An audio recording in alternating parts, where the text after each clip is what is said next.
Welcome to the social-engineer.org podcast number 106. Woohoo! Yeah, 106.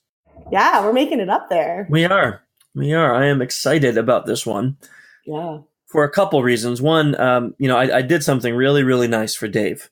I scheduled this podcast early in the morning, making you even get up a little earlier than normal for mountain time. Yeah, I mean, he put this it's right in the middle of my breakfast time. So Dave, right. I hope you're listening. and you can hear Dave's not here, even though I scheduled it not during lunch because of all his whining last time, and he still decided to not make it. So, but really sad. Yeah, really sad, extra sad. But still, we have an amazing guest. This podcast. So let me see. I'm going to say 2 years ago, maybe a little more. Social engineer hired this woman, Amy Herman, to come down and train our whole staff in using the art of perception. And I was so in love with her class. I thought this would make a great podcast to talk about her studies in visual intelligence and how to use perception. So we have invited her on the podcast, finally made our schedules work, and now we're going to get her on to discuss the art of perception. Let's get her on the show.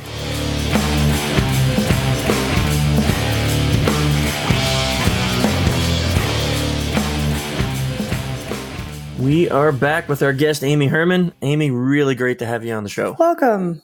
I'm thrilled to be here. I think it's been a couple years since I had a chat with you last. I think so. A lot has happened in those few years. I'm sure it has. So maybe to start off, you could just tell the listeners a little bit about what it is that you do, so we can just establish that. Sure. I conduct a program around the world.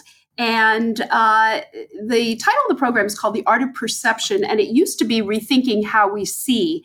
And in the last year, I've changed the subtitle to Seeing What Matters, because what I do is I work across the professional spectrum, and I use works of art as the data to get people to rethink their skills of observation, perception, and communication. And what has happened is in the past few years, we have been barraged with so much information that I've coined the title Visual Intelligence. And I try to teach people to sharpen the ability to tune out what doesn't matter and really concentrate on the information they need to live their lives and to do their jobs. So I run these professional development seminars and training seminars, and I speak using art as the data.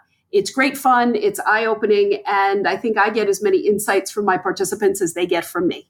You mentioned that, we're part of the issue, or maybe the challenge, is that we're barraged with information today. So are you talking about like being connected to our devices nonstop and always being on social media? That's part of the issue with having good perception? That's definitely part of the issue. I use the word distraction a lot. We have so many distractions in our world, and yet I have to counter that with the concept that our technology isn't going away. We all need it. We're all dependent on it. So in no way am I advocating to anyone not to use their technology, but these distractions and this barrage, it comes from our technology. It comes from emails and texts and even the news. It's changing every 30 seconds. And it's really a daily challenge to keep up with it and decide what you need to know and what you don't need to know to live your life and to do your job effectively. So it's a combination of distraction, technology, and a really, really dynamic world. So out of curiosity, you mentioned you give these trainings all over the globe. Do you find the distractions are consistent worldwide, or is there a difference by country or area? Interesting. The distractions, I find that the distractions vary by profession. It's very interesting because certain professions everyone's tied to their technology, but some people are tied to it in different ways. So if I teach a 3-hour training for FBI surveillance agents, they don't have access to their phones during the session. They have no internet access in the secured building we're in. So they're not distracted by technology during the session, and they focus on communication. But the other thing that happens worldwide that is consistent is this instantaneous news feed, instantaneous information. We don't have deferred gratification anymore. So the idea of communicating with consequences, the consequences become immediate. They're not long-term. And so I'm dealing with all kinds of information barrage, distractions, and yes, it's a worldwide problem, But on the flip side of that, that's how we're connected worldwide. And we need those connections. So that's an interesting thought because, I was just talking with my daughter the other day and I was thinking in my lifetime, and I'm not old, like I'm only in my 40s. And in my lifetime, I still recall that when you wanted to talk to a friend, you either picked up a dial phone or you wrote a letter. In the last 25 or so years, the way we have communicated as people has completely been altered to now where if I have to wait more than like 5 seconds for a reply from someone, I'm impatiently ticked off. Absolutely. True. And, this instantaneous world, it really has consequences. And one of the things that has come out of my training and one of the things that I've added to it since we last spoke is I have this wonderful photograph from 1956 of a woman sitting in a window, smoking a cigarette, just thinking. And I'm not advocating smoking, but what I tell all of my participants, and I know this is a hurdle for some of them, I want them to spend 15 minutes a day, 15 minutes without a screen. And I don't say that lightly. And I say in that 15 minutes, collect your thoughts. Just go inward and collect your thoughts. Prioritize what you want to think about. What are the problems you're facing? What are your issues? Because I firmly believe that you think differently when you're not looking at a screen.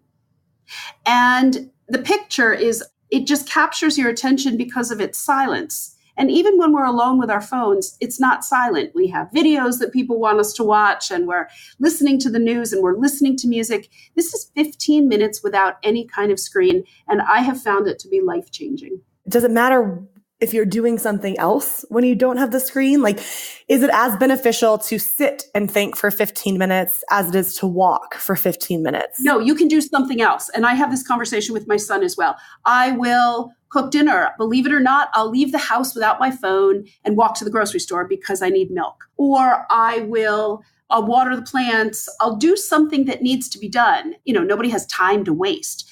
I just do something deliberately without my screens. And it can be something else. It can be taking a walk. But what happens is when I do take a walk or I go to the grocery store, there are so many things that I notice that if my phone were in my pocket or my buds in my ears, it would completely pass by. And it's really very interesting. And I find that the 15 minutes a day, and sometimes it's dinner, a lot of families have the rule, no screens at dinner, but I try to make it something else when I have time to collect my thoughts. And I can collect my thoughts when I'm making dinner. I can collect my thoughts doing a lot of things, but no computer, no television, and no phone. So I'm bringing it to like our industry, right? So now, right now you're talking to thousands of people that they're paid to sit in front of a screen for a large portion of their waking moments during the day. Mm-hmm. And at least in our direct industry, social engineering, not only are we paid to sit in front of screens, but we are paid to look at the barrages of information that you just spoke about when we're trying to find details on our clients, because that's how we develop our attack vectors, and we need to, notice all these things. So it's almost like we're forced into the very thing that may be ruining our ability to communicate effectively, but then we need to be good communicators. How do you suggest balancing all of that? I think the situation that you just described, your work is so important, but I think that you can do it more effectively when you take a break from it. Because you all know what it's like when you've been looking at your screen too long. And when you stand up and step away, you're going to come back. Not only is your brain going to be refreshed, but your eyes and your thinking. And that 15 minutes, I think, can make the time in front of your screen that much more productive. I have to look at, I know nobody feels sorry for me. I have to look at works of art all day, and I put, slides together and presentations together, but I'm on a screen as well. But if I don't have time to think coherently about a narrative that goes along with those images, they're just images. And yes, in social engineering, of course, you're looking for trends and you're looking for, outliers, and you're looking for things that are going to jump out at you. And I believe that you're going to be more attuned to them if you step away and give your eyes and brain a rest and something else. It could even be having a conversation with somebody about what you're looking at, just not while you're looking at it. So do you suggest doing that often, or is this like a Are you saying one time a day? Or you suggest doing like 15-minute breaks every X intervals? I tell people to start once a day because 15 minutes is, I have a teenager, 15 minutes is an eternity for him. Oh, yeah. 15 minutes can be a long time. And so I don't want to give people impossible tasks.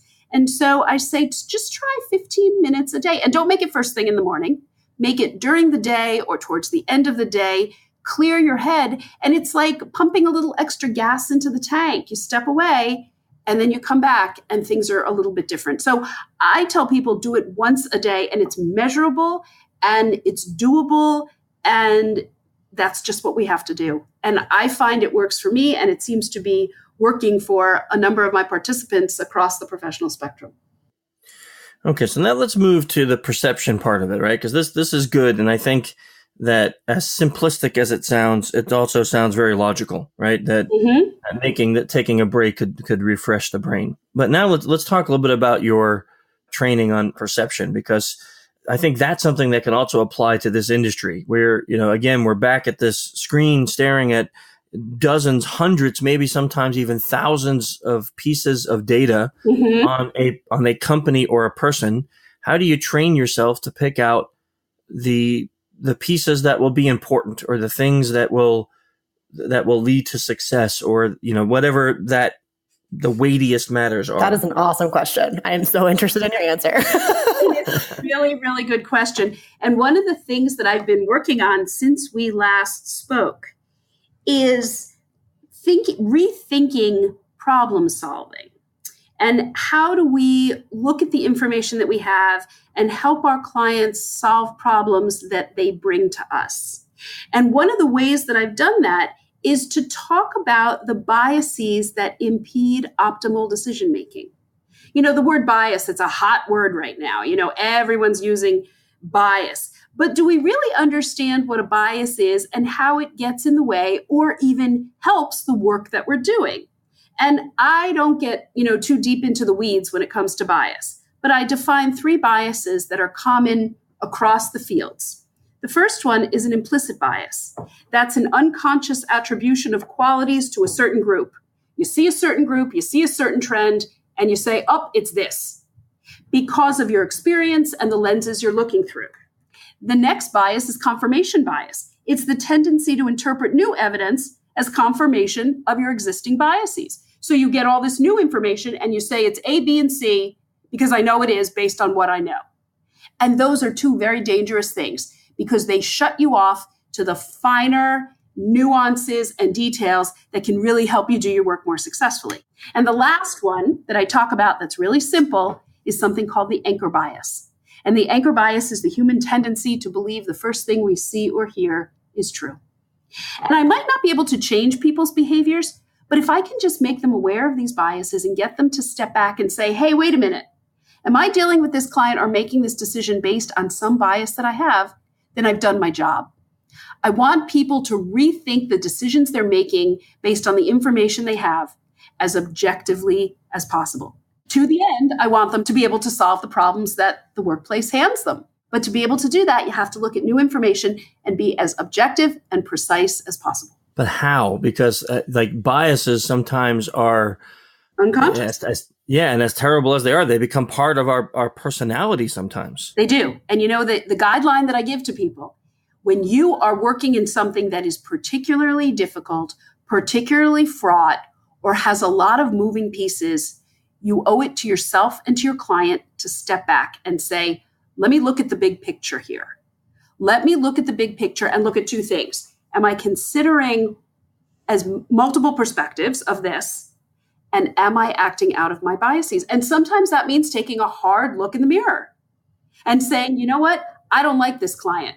And I'm cutting them short because I have this implicit bias against them because they're in whatever industry. And I need to step back and look at this more objectively. You have to be aware of the unconscious. And just by making yourself aware of the biases that you carry is the first step. When I tell people about vulnerabilities, this, every client has a vulnerability, and you're trying to help unmask those vulnerabilities. You can't address them until you acknowledge them. Same thing with biases. You can't fix them or change them until you acknowledge that you have them. And I try to give people the tools to look at the biases that they're seeing, through which they're seeing their world and their work. So I have one quick question and then a follow-up on that. Lately, I've been, scrolling aimlessly, which is clearly not a great thing. On Twitter, let's say. Just don't do it. Yeah. But every so often I will scroll past an article and I'll feel my brain say, oh, that's not in your wheelhouse, or, oh, you won't agree with that. And so I don't read it. But now when I hear that tiny voice, I try to be like, you know what? Go read it, just because it might make you better at your job. It might give you a new perspective. It might just be interesting, even if it is or is not right or whatever. So I'm wondering, is that despite, scrolling aimlessly not being great, is that a strategy to try and broaden your purview? And if that is or is not, do you have any exercises that people can use to train themselves to think outside of their bias? The fact, Kat, that you even recognize that about yourself, that when you see something that you don't think you're going to inherently agree with, or it's not going to be, right on point for you, and you have that little nagging voice, I'm looking to instill that little nagging voice because, yes, I think you should go back. And luckily, in our crazy world of Google and instant gratification, you'll know in 2 or 3 lines if it's worth your time. But it's the act of saying, I need to go back and consider another perspective, because in the end, selfishly, multiple perspectives make for better decision making. And so just the idea that you're scrolling, and you say to yourself, I don't really want to read that, but maybe I should. Happily, it's not going to be a huge investment of time. However, I recognize that time is the most precious commodity. Nobody has enough of it. And you think, I need to invest in the resources that are going to help me do my job, and I can't waste time. What you're wasting is about 30 seconds to just explore and see if it's worth going further. So I'm not asking you to invest and read the whole thing, but go back, listen to the voice that's telling you, don't skip over it so fast. And in the end, it might help you make a better decision. So in your previous comments about biases, it sounds like part of the issue may be people trying to add, and I do this, I think we all do it, add causality to, like this person did this because of this, correlation. You took this action because you're a woman. Yeah. Right. Yeah. And you're saying that we need to first sit back, identify that I have this bias against somebody or this company against this company because of X, Y, or Z before I even start doing the work. Don't tell yourself, ask yourself. That's different. Ask yourself and say, is my relationship with this client or this person already limited by my biases? And then look at it objectively. Look at the relationship. Look at the past history. Look at the correspondence. Look at how you've worked problems out in the past and see if a bias really does exist. And if it does, then you think, well, how can I get around this? What am I going to do? I'll give you an example if I can. I was talking to a client. A client asked me if I would present for them in a city on a certain day in October. And I looked at the organization and I thought, oh, you know what? I don't really need them. They don't really need me. And it's going to make my life complicated. I have to fly in and fly out, and it's going to be logistically difficult. I don't want to do it. And then the person sent me an email this morning and said, I just want to clarify who you'll be speaking to, the fee we'll pay you, and what this really involves. And all of a sudden, I read the email and I thought, well, maybe this does sound a little more interesting. And I stepped back, and you know what I said? Why can't I go in the night before? And by stepping back at the problem, I opened up a whole new avenue to make it work that was going to be less logistically complicated. I had basically shut it down and said, I'm not going to do this for them. But then they approached me again and in a very thoughtful and deliberate way said, let me tell you why we want to hire you and who you'll be speaking to. And for some reason, that caused me to step back and say, you know what, get over your bias for who this client is and who they represent and look at it from another angle. And don't you know, I found a time and we're going to make it work. I really had already crossed it off my list. I can't do it. My calendar won't allow it. I'm really sorry. Come back to me next year. And just a little stepping away, rethinking, reconsidering, I'm now doing for them. And in the end, it was a really good decision because I gave them short shrift initially. But there are times where the reality would have been you just can't do it, but it's not based on a bias. Absolutely. But Yes, reality steps in more often than we want to realize and says, you know what, I'm double booked, can't do it, come back to me. But there was just enough wiggle room here for me to stay back and look at the big picture. And it just happened this morning. And then we had a conversation, and what do you know, it's on the calendar. So a lot of times we have to, like you said, look for a person's vulnerability. So our clients hire us to, here's the CEO's email address, and now go find all the things you can on him or her and tell us. And then they even take it a step further, like then go attack the person, like write a phishing email and see if they click. We're digging into this person's personal life, in essence, and professional life, looking for things that we feel would make them vulnerable. How do we blend the things that you're saying here with that kind of a job? You teed me up so perfectly, and you have no idea that you did. I have introduced a new concept based on, because everything I do is based on works of art. I've introduced a new concept into my presentation, and it comes from a French phrase, because I believe the French have a phrase for everything. And this phrase is entre chien et loup, between the dog and the wolf. And where it comes from is the photographer Joel Meyerowitz takes pictures, and he had a whole exhibition entitled Between the Dog and the Wolf. And in French, what the phrase means, and I know you know what this is, it's the exact moment when the day turns from day to night. You know how it goes from purple to indigo? There's like a minute where it goes from day to night. And when you transfer that to our professions, between the dog and the wolf means the dog is safe and known and has parameters. And the wolf is uncharted territory, savage the night, but sometimes you need to go there. And so I believe that doing our work effectively is a really fine balance between the dog and the wolf. Going with what you know, going with it's safe, and going with what works, but always trying to be on the edge and willing to go into the night and to the wolf to do what you do even better. And I think it's a great concept because I find myself with the dog and the wolf all the time. Do I talk about unarmed shootings of Black men with groups of white police officers? Do I talk about crimes that no one wants to talk about? And going between the dog and the wolf, I believe that there are tremendous rewards, but you need to use the dog as your safety and as your template to solve problems, and going to the wolf really can help you do that. So when you're doing your work, you're on the edge all the time. You're dealing with new information, new people, and new threats and new vulnerabilities. I think in your profession, you need to go the wolf probably more than most people. So it's like if I were to translate that to Chris language, it would be you need to be able to think like the bad guy, but remind yourself you're the good guy. That's exactly right. And to think like the bad guy, sometimes you have to foray into places you don't want to go, but it's necessary, not only for your clients, but for your own knowledge base. You need to go there. And because you have to know, as the police tell me all the time, nobody thinks like no rational person thinks like the criminal mind. But you have to know how the criminal mind thinks to be able to solve the crime. And so the dog and the wolf, it's a precarious place. But even when you're not in law enforcement or you're not in hacking, you need to walk that fine balance between what's safe and known and what you're good at, and just broaden your scope. You know what they say, best things happen at the exit ramp of your comfort zone. She just called us unreasonable. I don't know. Maybe we're always living on an exit ramp or like maybe a wolf hybrid. Yeah, a wolf hybrid. Have the wolf hybrid on the exit ramp, right? Yeah. Yeah, I'm actually riding the wolf hybrid off the exit ramp as we speak. There you go. Perfect. I think that's exactly the analogy. That's why this is fun. And the real challenge for me, what I love most about it, is that I get to translate it into visual images to show people this Joel Meyerowitz photograph of that minute that he's captured between day and night, and have them impart it and say, you know what, I need to make that implicit in my work.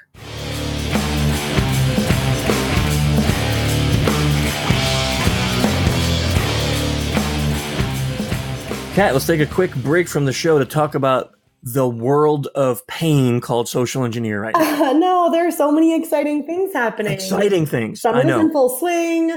Black Hat and DEF CON around the corner. It's going to be great. So Black Hat APSE sold out completely. So sorry, people that wanted to get in and people that delayed, not pointing to any one particular person.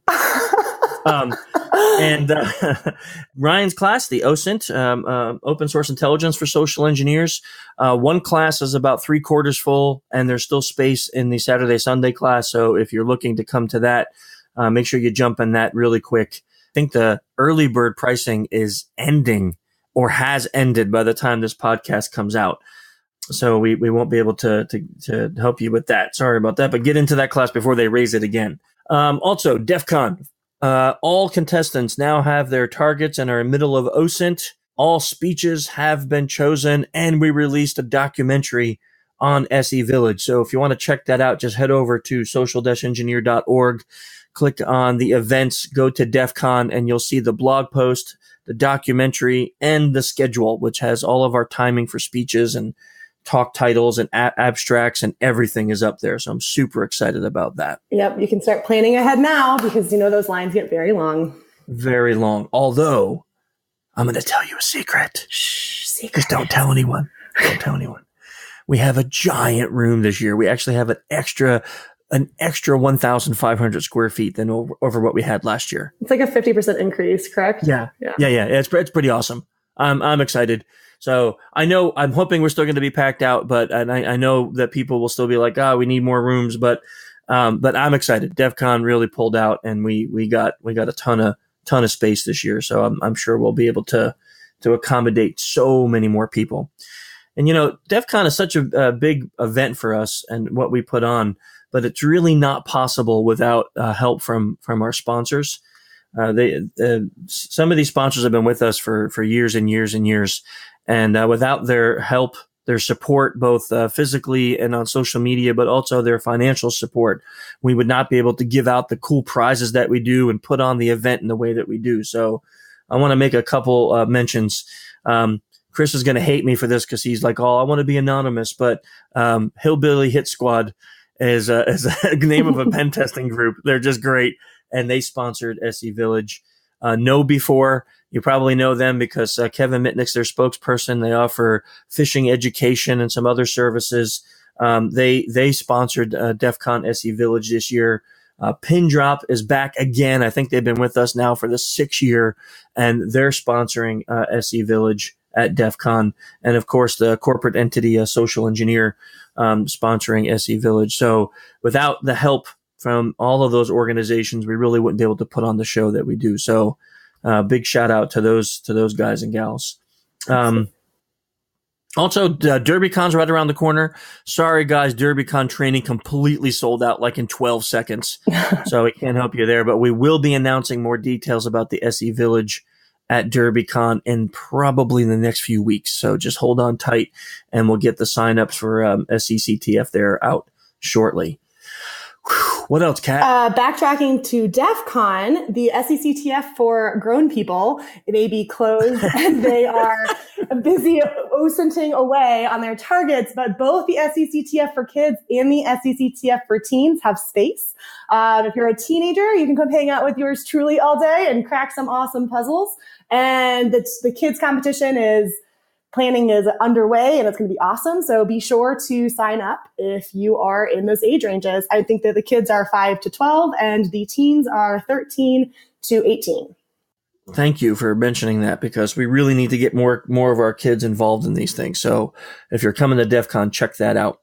Also exciting news. The 4th book is done. Woo! It is done. Yes, it is done. And I have a really exciting announcement. Mr. Steve Wozniak is the forward writer for my book. So the Woz actually wrote my forward. Which is awesome. Very excited about that. So final touches are being done. It's going to be in print, I believe, in June, or if not, the beginning of July. I'm getting a final date now. So I think that's about all the news I have. I don't think there's anything else, is there? No, but that was like 10 minutes of news. So I think that's plenty of news. Yeah, I think that's plenty of news. So why don't we head back over to the show and continue chatting with Amy.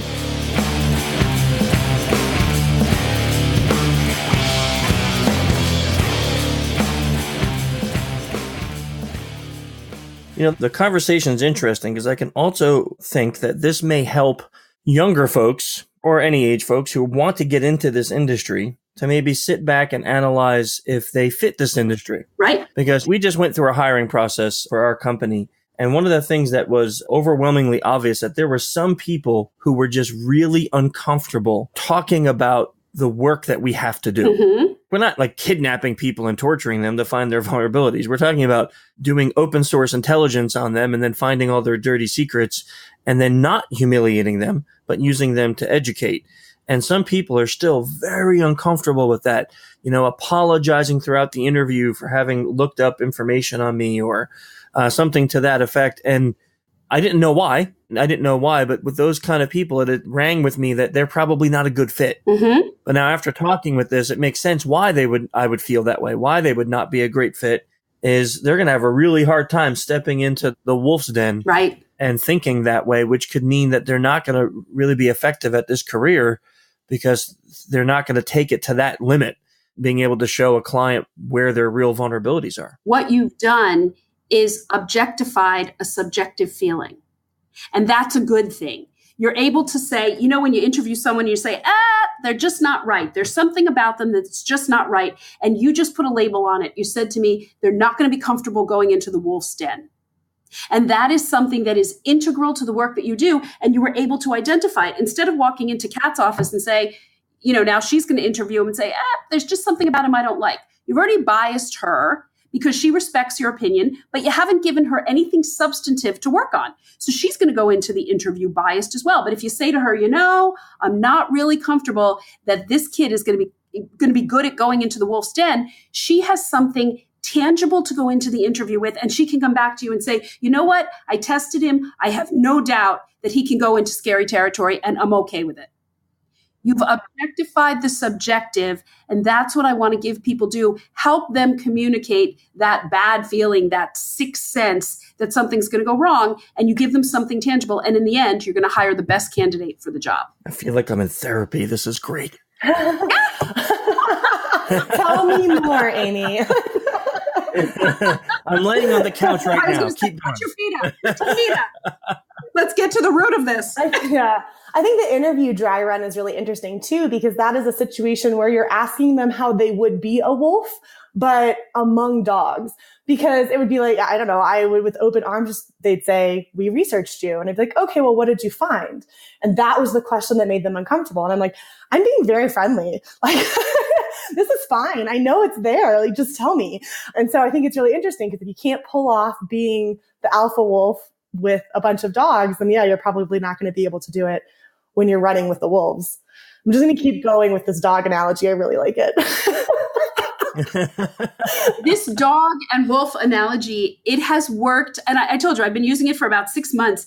It has resonated. I have had nurses come up to me and say, I need to be more of a wolf on the job. And however they take it, I'm fine with it because it's a way of evaluating people. And I believe that some wolf is really good. It's powerful and it's necessary. You can't run with the dogs all the time. The other picture I want to remind you of that Meyerowitz takes, and I'll send you some images that you can see, but he also takes pictures of swimming pools. But they're outdoor swimming pools. And in the background of the photograph is the ocean. The pool is the dog. It's safe. It's bounded. It has parameters. But the ocean is the wolf. What can possibly compare with a swim in the ocean? And it's scary and it's uncharted and there are riptides, but you can't even compare swimming in a pool with swimming in the ocean. You can do both, but they're the dog and the wolf. Yeah, so there's risk of danger and risk of potential harm when you're jumping in the ocean. And don't forget that people are coming to you and seeking you out to help lower their risk.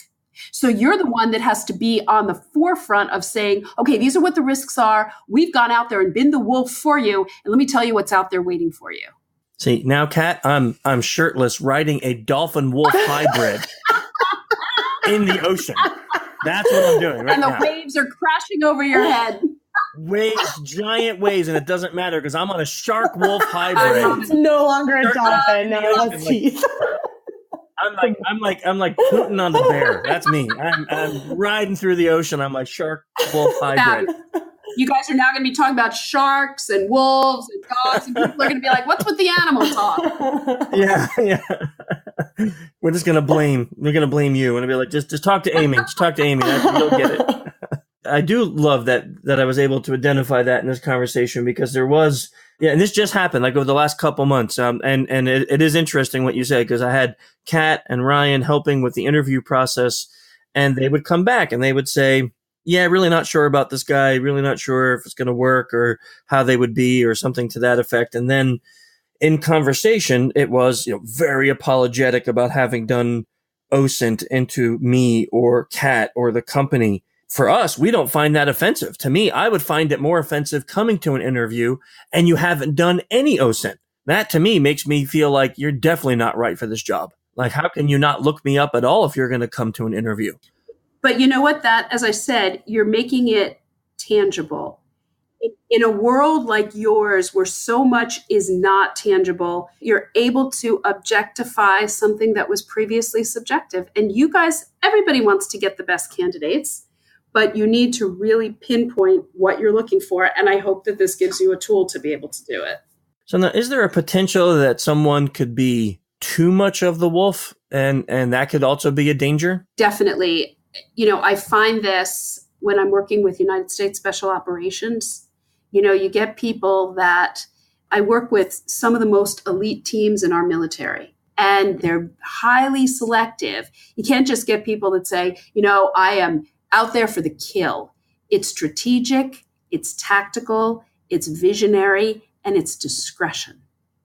So being a wolf, nobody aspires to be a wolf all the time. You don't want to be a savage all the time, and you have to temper it with dog-like attributes. And I said, it's aspirational to balance the two. And when I see people that are too wolf-like, it's not the person I want to hire. It's not the person that's going to serve on the elite military team. It's not the person I want as my closest confidant, because I need someone who's going to exercise discretion. Well, I feel like this ties into the idea of, we have a saying / Chris in his teachings really ingrains the saying of leaving others better for having met you. So if we're going to come in and assess your vulnerabilities and try and hack you, the ultimate goal is to leave you better.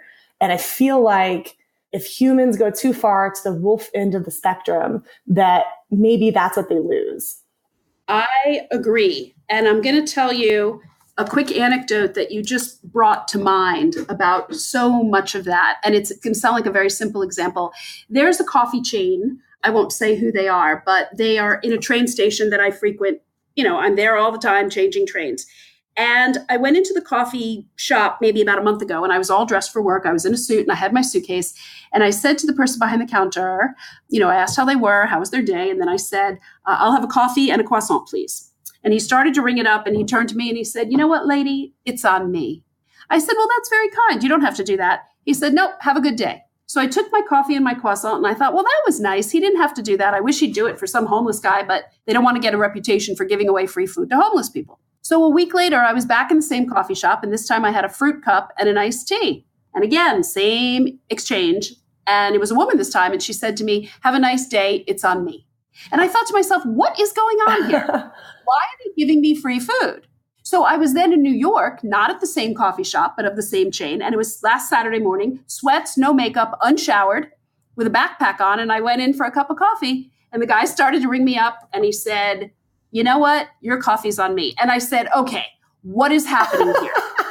And I looked it up on the internet. You'll see how I bring this all together. I looked it up on the internet, and this particular coffee chain has a policy that every cashier has discretion to give away a certain amount of food during the day on the house. And my question was, on what basis do you decide who you give your free coffee to? Who are you giving free food to? And I looked at each of my encounters, and I wasn't dressed the same way. I didn't look the same way. And I figured out what it was. In every instance, I said to the cashier, how are you? Yeah. How you doing? Mm-hmm. How's your day? And it triggered something in them to decide to give me free food. So when you just said the line, leave others better for having met you, you never know what it is about you that's going to stay with somebody. In all three cases, I asked the cashier how they were doing. When I looked at the millennial standing behind me with her earbuds in, and she just came up and I watched people for a while, but just put her stuff on the counter, said nothing to the cashier. She had to pay for her food. So the idea of how we engage with people, not just on our screens, how we build relationships, has incredible consequences, or the potential for incredible consequences. And, I'm not going to milk this, no pun intended. I'm not going to go into this shop every time and, engage the cashier. But I realized... I want to know the chain. I want you to tell me the chain. I'm pretty sure you could OSINT it at this point. But I also thought, what's smart marketing on their part? I'm going to tell everybody I know this nice deal that they have that encourages communication. Maybe some guy gives it to a woman because he thinks she's pretty, but my bet is people that say hello to them and engage them in conversation are going to get their food for free. Well, and honestly, it's really lovely from the corporation's perspective that they're empowering their cashiers to be able to be nice. When a cashier can make someone's day, and you know what? It's always a surprise when they say on me, and I say to them, you just made my day. That is empowering to a cashier. And you can take this to all kinds of levels. It's great marketing. It's empowering. The customer gets free food. It's win-win. But it took me a while to sort of look at the analytics. Why was I getting free food 3 times in 2 different shops in 2 different cities? And it served as a template for me to think about the bigger picture. Why do we get the results we do? What are we doing consistently that pays us back? Does it mean we're being the dog and the wolf? Are we being aggressive? Are we being safe? Are we being nice? Are we being engaging?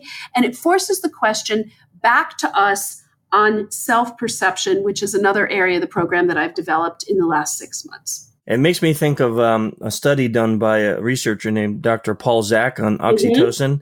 And part of his research, they had people give away money to strangers and then test the release of oxytocin in their bloodstream. And they found out that the larger the sum that people gave away, the more oxytocin was. I'm thinking, too, from a corporate perspective, how rewarding that is for the corporation to allow their cashiers to make that gift decision. And now they get mentally rewarded. They get psychologically rewarded. So does the receiver of the gift, which then builds loyalty to their brand. And not only will you tell everyone about this great thing, but you're probably going to make sure you search out that coffee shop no matter what city you're in. And there also is one concept, call it touchy-feely, that is underlying our whole discussion about this encounter. And the word is kindness. It's just kind. Yeah. It's just kind, whatever the return is. And there's an ROI on both sides. I was willing to spend the money, and yet they were willing to give the product to me. And you're right. I tell everybody, and you know what? I should say who it is because they're doing a good thing. It's Pret-a-Manger. And they're all over, they're in many cities. And in London, Pret is a verb. When you meet people for a meeting, they say, do you want a Pret? And I thought, what is that? But Pret-a-Manger has this policy. And, there's no reason I shouldn't identify them because I think it's a great corporate policy. Yeah, no, I agree. Like people like that should be called out because I don't know that particular chain. But when I see it, now I'm definitely going to go into it because of this conversation. And do I have to get to the deeper question of biases and why certain people get free food? I'm not going to go there. I'm going to look at the kindness. I'm going to look at the empowerment, the marketing. And you know what? It just makes people feel good. And I don't think there's any bad in that. And you've biased us to that in a good way, not in a bad bias. Like I'm going to go in there happy because of the story. And you know what? What could a company want? What could a client or a company want other than someone to go in and be happy? Yeah. And I think it applies to a lot of what we're talking about because yes, it involves our biases, but it also involves self-perception. What am I doing? Who's talking to me? How am I engaging with people? And what kind of return am I getting? Well, it's actually very applicable to social engineering as well. I was just sort of struggling through writing this newsletter because I had a point I was very excited about. I don't know if I nailed it, but it is something along the lines of, especially as a good guy, white hat hacker, it's extremely powerful to be able to connect to your target. And unfortunately, if you're a bad guy and you're using this just out of sheer manipulation, it also really works. But that concept of kindness, that concept of drawing on real, authentic self in an engagement, I find is much more successful because they feel it. If you tell them an authentic story because it came up naturally, like it's also important to recognize that in an engagement, it's about your target. It's not about you. So you're trying to endear yourself to them and be kind in a very short amount of space. And that rapport building question of how are you doing is extremely important. And then if you have another opportunity to highlight a connection to this person or something that makes them realize you're empathizing or sympathizing with their perspective, it's so much better. And you get what you need much more easily. I agree, Kat. And you use those 3 words, the real authentic self. And no matter what the business, when you put yourself out there, people know it. And they know when you're not your real authentic self. And as you said, when you're in the business of being a white hat hacker, you're dealing in a difficult world. You're crossing lines all the time.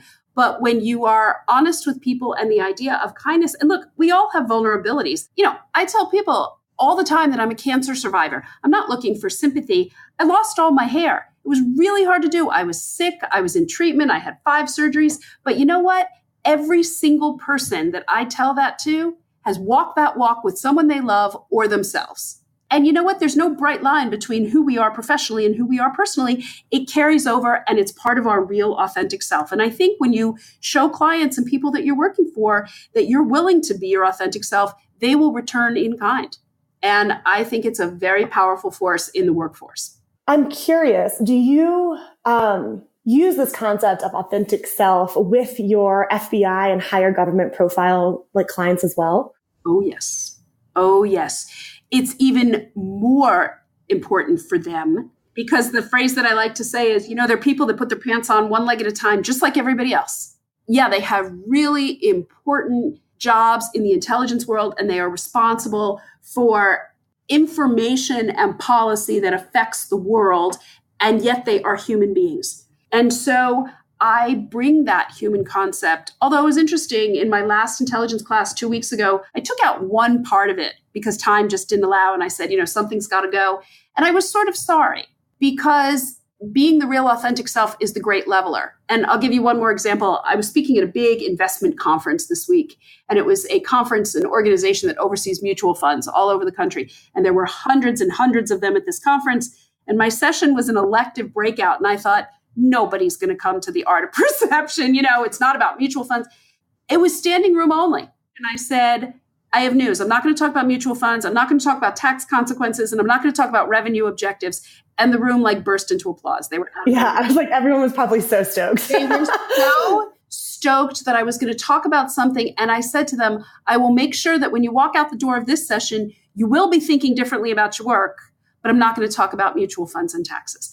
And it was my authentic self, but making sure that I gave them tools to help them in their work and their life. And standing room only, blue suits, black suits, investors, CEOs, and it couldn't have been a more engaging group. And I thought it might have been a lead balloon. I couldn't have been more off. That's awesome. I think we get a lot of people who are interested in social engineering because of the covert and exciting nature of it, which is totally fine. But I have had people come and ask me, how do you fabricate a narrative about yourself? And I don't know how to be a spy. I'm not a spy. It's not. And I'm not an undercover agent. You're a different kind of spy, Kat. Those engagements are so much longer and they have finesse and aspects that I probably couldn't fathom at the moment.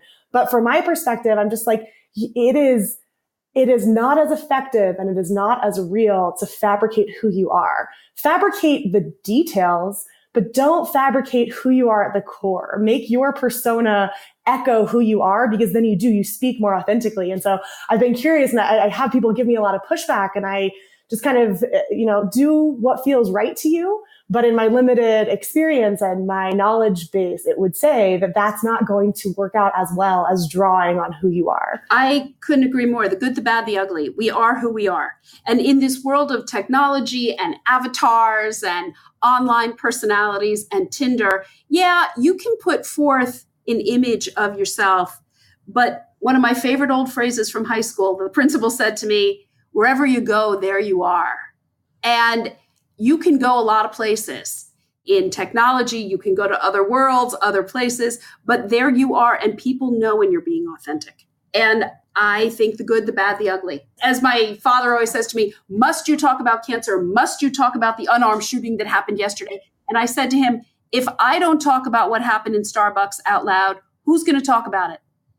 And we need, as I said at the beginning of our conversation, we need to acknowledge our vulnerabilities before we can address them.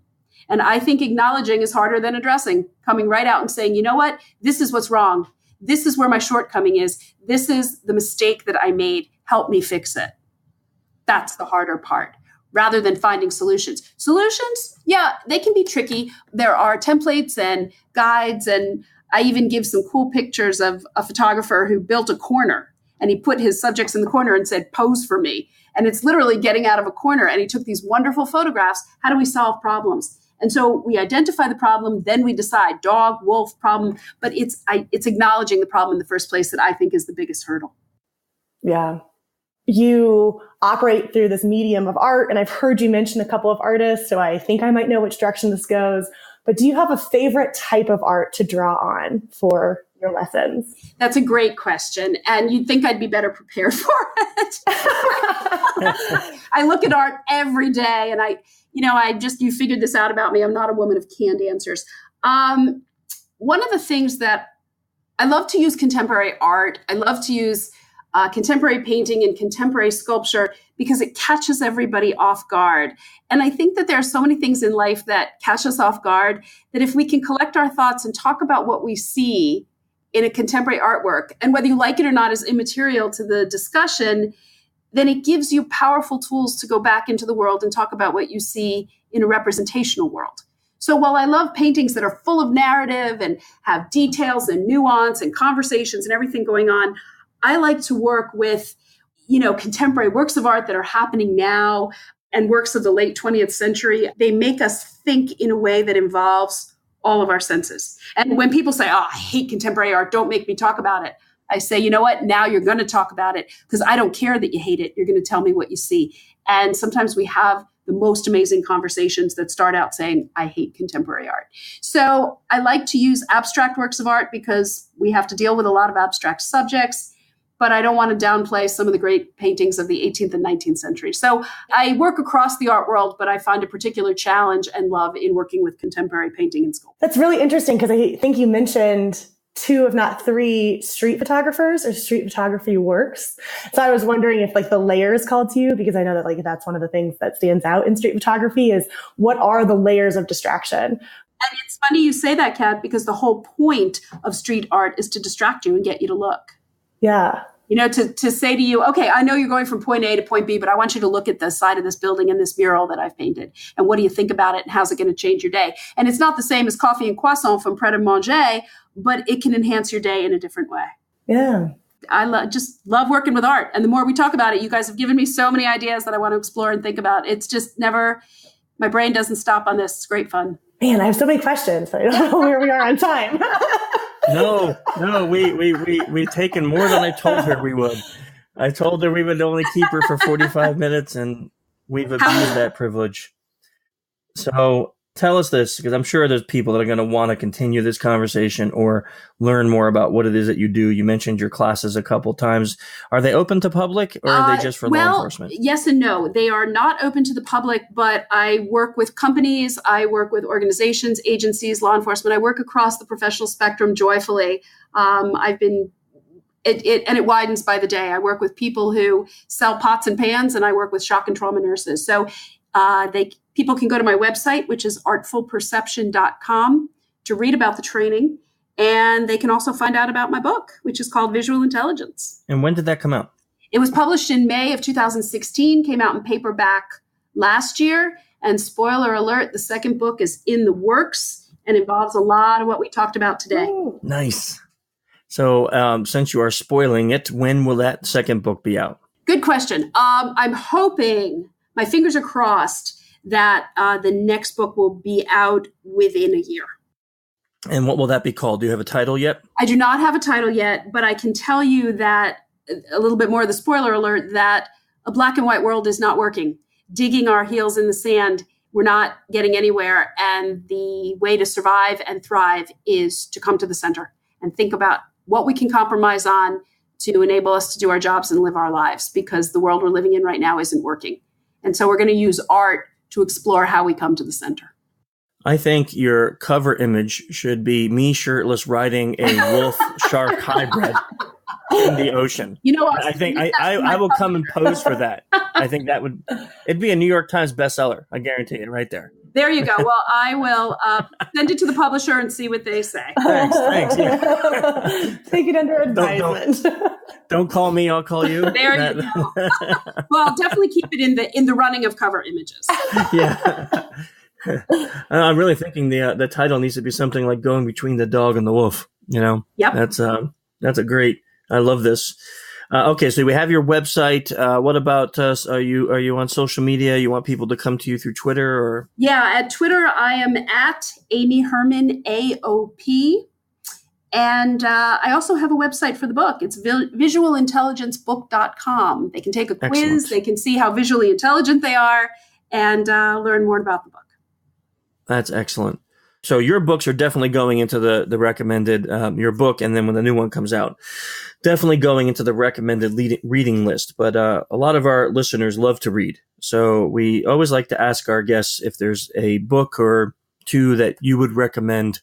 And it doesn't have to be on the topic we spoke about today. It could be literally any book that you like. Yeah, there is one, in fact. And it's a book about, it's called The Boys in the Boat. And it's actually about a rowing team in the 1930s. And while it has nothing to do with art, the idea of teamwork and understanding strengths and weaknesses and vulnerabilities and how you pull that all together to win a gold medal in the Olympics, I think is symbolic of so much of what I do. The Boys in the Boat. It's a great book. And I see it. It's by Daniel Brown. Yes. Yep. Excellent. I see that. I'm going to add that to the list. And as I said, it is not necessarily about looking at art, but it's about thinking of our strengths and our weaknesses, teamwork versus individuality, and thinking about it retroactively. It illustrates the dog and the wolf. When do we need to go out on a limb to win? Yeah, that is excellent. This was fascinating. Every time I have a conversation with you, I always learn something and I always enjoy it. But I'm so glad we got to do it officially for the podcast because I think everyone's going to enjoy this. It was so enjoyable for me. And I want to thank you because you've given me so much to think about. And I can't promise it won't be in the next book. And a good shout out to Pret a Manger, to both of you. Go get a croissant and coffee. I'm gonna. As soon as I find out where they are. Yeah. I'm like, are they around me? Yeah. And thank you for taking the time. It was really a pleasure speaking with both of you. You as well. Thank you, Amy. Thank you.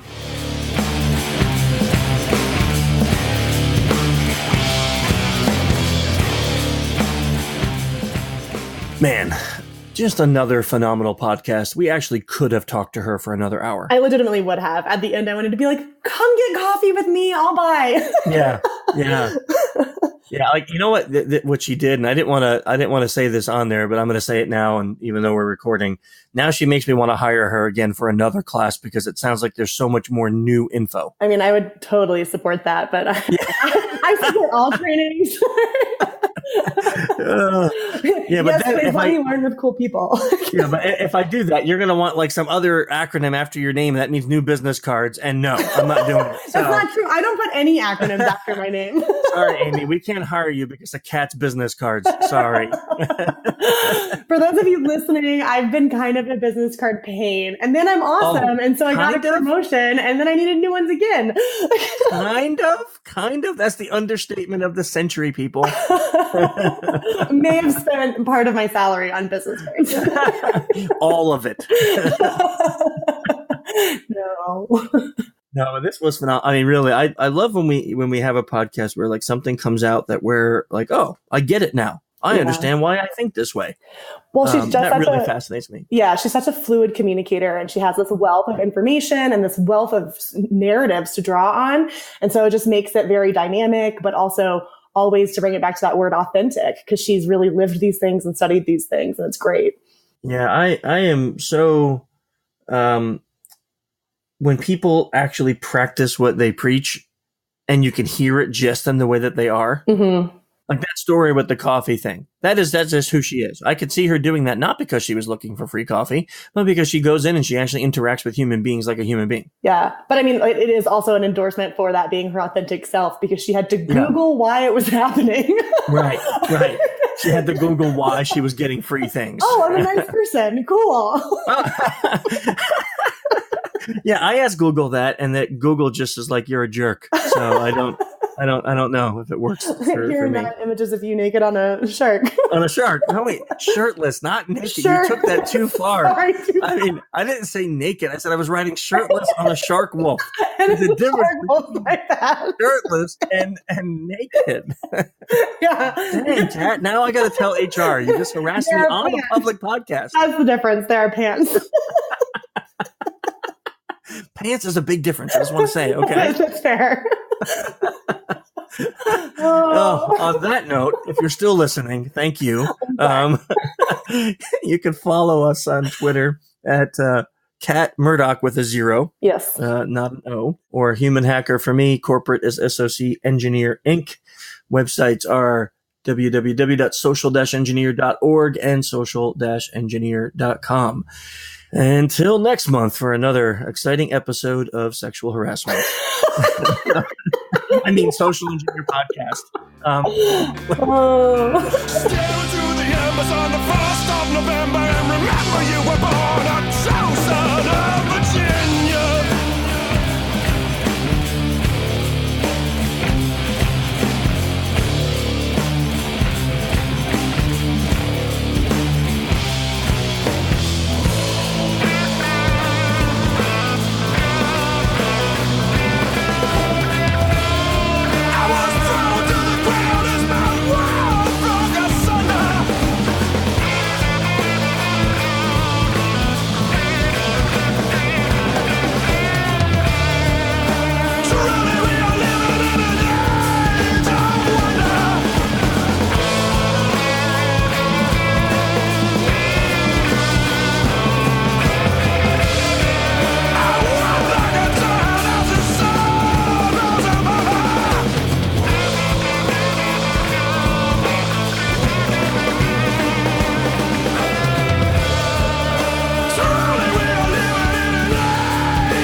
Truly